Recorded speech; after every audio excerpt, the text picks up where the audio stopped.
To his left, Amit Menipaz, the general manager of structured data from eBay Inc. Thank you for coming. And to his left, Nathalie Boulanger, right? Boulanger, spelled it right.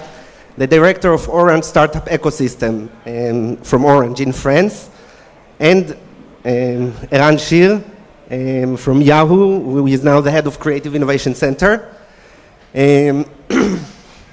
How do I control my presentation? Thank you. Okay, so what we'll first do is like just a series of introduction. Everybody will talk about a bit about himself and what he's doing here in Israel regarding the scouting startup, which is the topic of our panel. After that, we'll have a short discussion about a few points that I raised, and it's an open discussion. We can change it through the way. And at the end, we'll open it for Q&A from the audience. So, here you go. Thank you. Hi, guys. I'm Jamie Finn. I will say I'm formerly of Telefonica Digital, but if you would like to speak to somebody from Telefonica, we've got Doron right here in the front. I will talk about what we're doing here, or what I was doing here with Telefonica, because we have a big base here with over 100 engineers. We've acquired companies here in Israel. We've been part of the ecosystem for a long time. And I think the real investment and being present here with a full team, actually developing products here is the first step you have to take. If you're not part of the ecosystem, you're just kind of paying agents and wasting money. And I don't recommend that. So that's me. I'm Jamie, and happy to be here. Afternoon, Amit Menipaz. I was country manager for eBay Israel for 5 years. I'm now based out of the Bay Area, responsible for structured data globally. As a country manager, I worked very hard to expand the mandate of the Israeli teams by bringing startups and introducing them to the larger organization. Through that, we made an acquisition which added another center of excellence here. And we're constantly looking for other ways to engage in the ecosystem in Israel. And we're starting something new now to work on the area of big data with startups and with academia. So we can talk about that too. Hi, Nathalie Boulanger. So I'm in charge of Orange Startup Ecosystem. Orange is a telco operating in 32 countries in Europe, Middle East and Africa. And of course, innovation is for us key. And in our very connected world, innovation has to be open. And I'm very pleased to lead this Orange Startup Ecosystem division. Israel is an innovation hub, and so we have to be here. And so we acquired a company, Orca, 5 years ago, dealing with the IPTV middleware. We also have a partnership with the Ben Gurion University, and of course we are scouting startups here in Israel. Roselyne Khalifa, I don't know if she is here in the room, is here part-time to do this scouting in Israel. And we also we launched a fund with Publicis, Orange Publicis Venture, and 1 year ago, and our first investment was here in Israel, MyThing. Hi everyone, my name is Eran Shir, and I run Yahoo's Creative Innovation Center, which is a group that is composed of both of the Tel Aviv R&D Center as well as other groups at Yahoo that aim to imagine and then build the next generation of personalization and advertising for Yahoo and its customers. Yahoo has an R&D presence in Israel that is both an R, really a research center in Haifa, where we have some great researchers doing some really hardcore stuff, and the D, an engineering center in Tel Aviv that I run that does a lot of the next generation projects. But in addition to that, we also have lots of partners.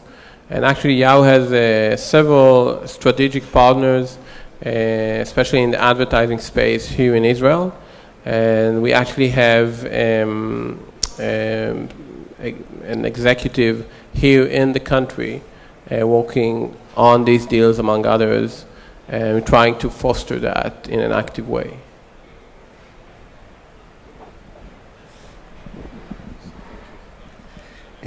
So I'll just say I'm moderating this panel probably because we sponsor the event, but also I believe because I run AOL in Israel, and in 2014 we aim to open, I don't want to say accelerator, incubator, innovation hub, something which will help startups, which we're planning and thinking about this year. So I'm looking at this panel also as a student, to learn more about scouting startups in Israel. We have here 70 employees in Tel Aviv, R&D and product mainly, around video from 5 Min, and also some NLP engineers, very talented. And this something that will open at the beginning of next year. And talking about these accelerators, incubators, I want to hear your thoughts regarding, everybody knows that there's an inflation in this area. Every week you hear about a new something that is opening. Do you think it's good for the startups? Also, although it looks good just by the fact that there are more places for startups to start, but then the question is what's happening in the next stage, how you see it, and what do you think about it? Maybe you take other. All right. So Telefonica has a program called WIRA, W-A-Y-R-A. It's a massive incubator that we run in about, I think it's 12 countries now. And they're countries where there aren't a lot of other incubators. There are places like Colombia, Argentina, Venezuela, Brazil. So there aren't hundreds of competitors. And we don't have them in the US and we don't have them in Israel. And the reason for that is because we don't feel that there's a need for yet another incubator. Because we can't bring anything special. In the countries where Telefonica operates, it makes perfect sense for us to have incubators and to help and foster new businesses in those countries. So for me, I think you really have to look at the markets that you're operating in and decide if it makes sense and kind of what the outright goals are. So we actually asked ourselves the same question when we were trying to decide what to do about potentially opening up this big data lab. And I agree that there are many, many, many alternatives now for startups. I think it's very hard, or I don't know if startups always ask themselves clearly the question, what am I getting out of this, other than an opportunity to be busy and meet some people. Potential money, but it's not always a straight line towards that. I think what we insisted on, at least what I insisted on, was that the unique, be very honest with what it is that you can bring to the startups, okay? And why it is that you're doing what you're doing. In our particular case, when we looked at eBay being involved in some way, shape, or form, the unique aspect that we have is their data.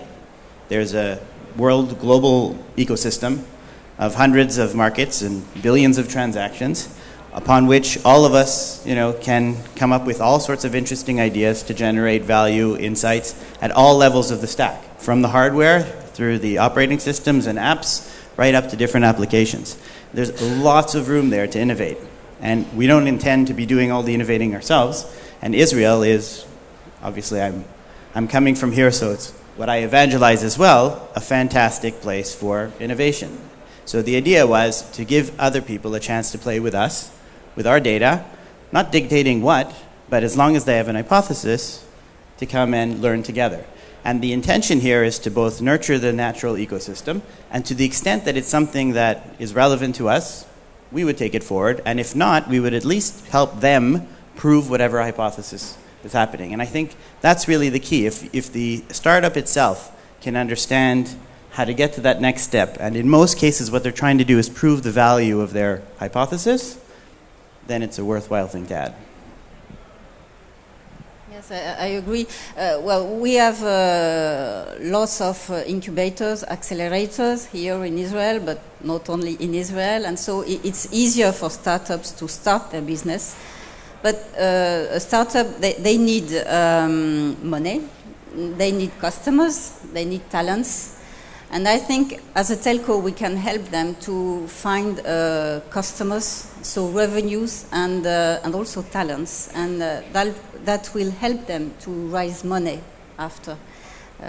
So that's what we are looking at, helping them to commercialize their product and services.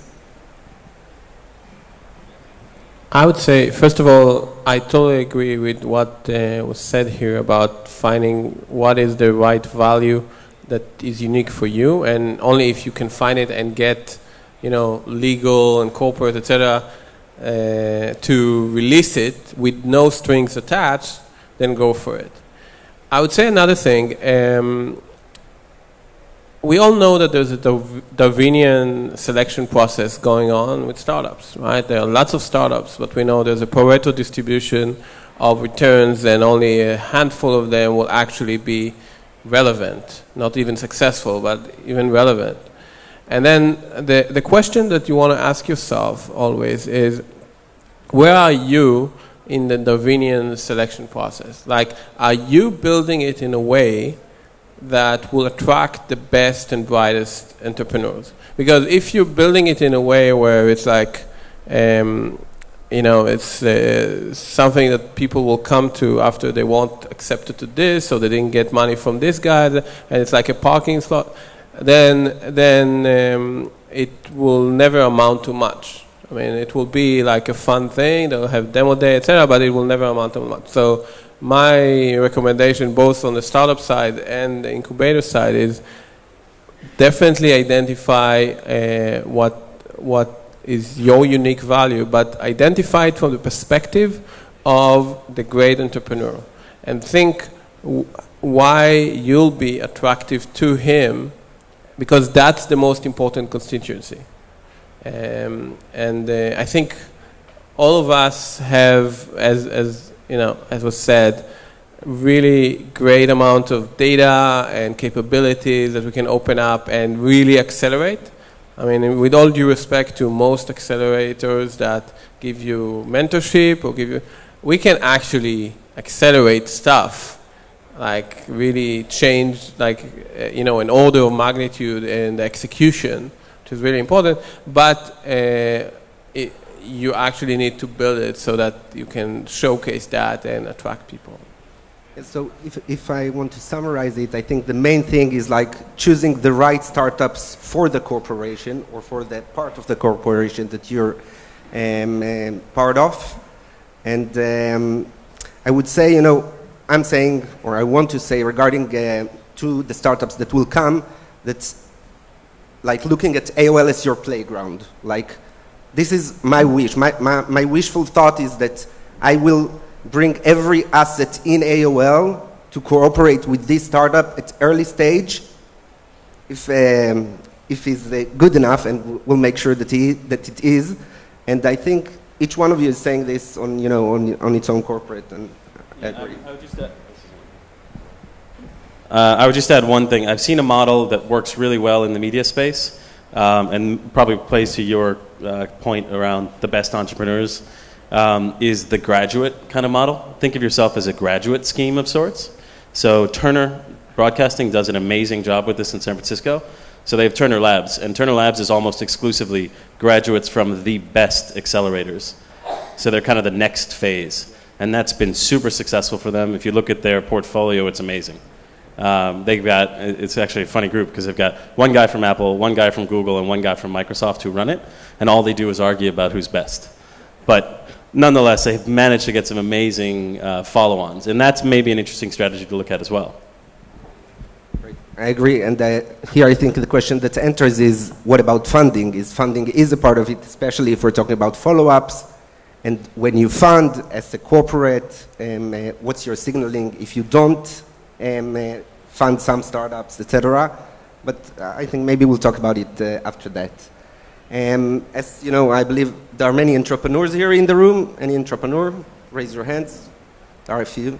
So, you know, there are all the regular do's and don'ts, but from your point of view, like 2 words about the do's and don'ts for an entrepreneur that is trying to access a corporate-backed accelerator, incubator, etc., etc.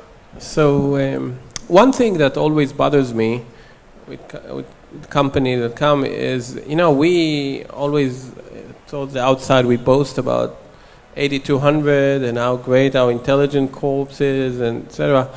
And one thing that baffles me is how poor the intelligence scouting level on the entrepreneur side. It's like people sometimes come and say, okay, I do something in finance, Yahoo has Yahoo Finance, then let's meet and do something together, right? And I think that the best partnerships, that the ones that actually realize, and you have it from time to time, are the ones where the entrepreneur really internalize the needs of the big corporation. He understands the roadmap. He did his homework. He really understands the value that he can bring to, not to, you know, Yahoo in general or eBay in general, if, you know, they'll do a massive integration, but to the particular person in the particular group. How will he advance, you know, the quarterly or yearly goals of that particular group? And that is something that typically, I'd say many times, I see great entrepreneurs in every other aspect, like great in execution, great in product, that are not putting a lot of emphasis in doing their homework, figuring out what are the exact needs of the corporation and how are you solving a problem for them. And I think that's something that, you know, you can never work too little on that. Well, I think it's sometimes difficult to work in partnership with startups and big corporations, because big corporations are sometimes a little complicated, and so my team is a small team and startup-minded, and they really want to try the best contact within the BUs, within the company for the startups, and then do the follow-up. And I think that's very important, because big corporation may be sometimes quite time-consuming for a startup, and time is money, and time is essential, and so that's why we created this team. Because the time is not the same for for big companies and for startups.